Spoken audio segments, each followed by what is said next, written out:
Welcome back to This Week. I'm now joined by Chris Perkins with Ragnar Research Partners. He's in DC and did some excellent work on the mayor's race. Tell us what your research found as to how the race looks different with Sheila Jackson Lee in it and not in it. Yes, thank you, Tom. Thank you for having me. Jackson Lee entering the race does make this a lot tighter. So in the poll, when we tested the full field of Whitmire, Jackson Lee, and the rest of the candidates, you basically got a statistical tie among the full field. You have Whitmire at 20, Jackson Lee at 19. No other announced candidate is garnering more than 5%. So the other candidates in the race are somewhere 5%, 3%, 4%, whatever, very low single digits. So you've got a two-candidate race in Whitmire and Jackson Lee as she's now entered. Now, it's also notable that 46% of voters are undecided.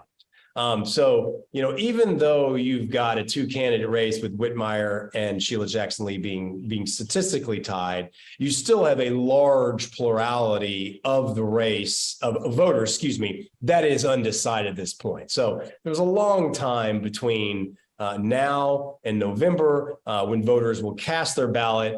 And right now there is a clear plurality that is undecided. The one notable piece in here is if we were to take the two candidates and just match them up in a head-to-head scenario, where you have Whitmire versus Jackson Lee without the other candidates, Whitmire does hold a very clear lead there as he's at 45 and she is at 33%. So Whitmire in a head-to-head matchup with Jackson Lee actually holds a significant advantage of plus 12%.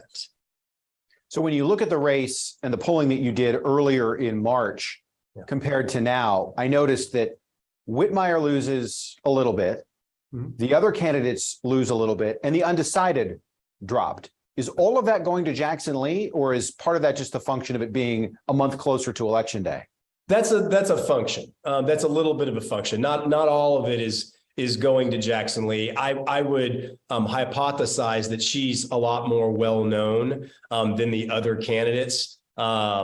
That's just because she's been in office a long time, so she's going to be more well-known at this point. I think the interesting piece is when you look at the full ballot with everybody in it, all number of candidates versus just the head-to-head, you see Whitmire picks up 25 points and she picks up about the same, but you still see a number of people that shift more to Whitmire than Jackson Lee. Let's talk about the issues in the race. And in your polling, you found overwhelmingly that crime was the number one issue above infrastructure and housing. How does a race with this number of candidates play on an issue that may or not ultimately impact the final vote?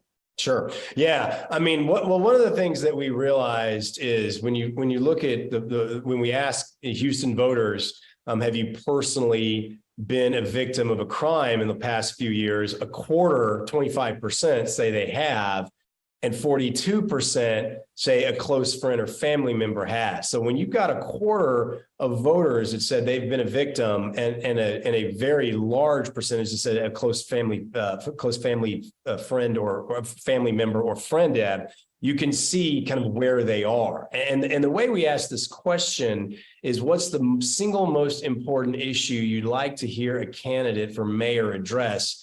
And crime comes out as a very clear number one, like you said, Tom, infrastructure and roads and highways and housing issues.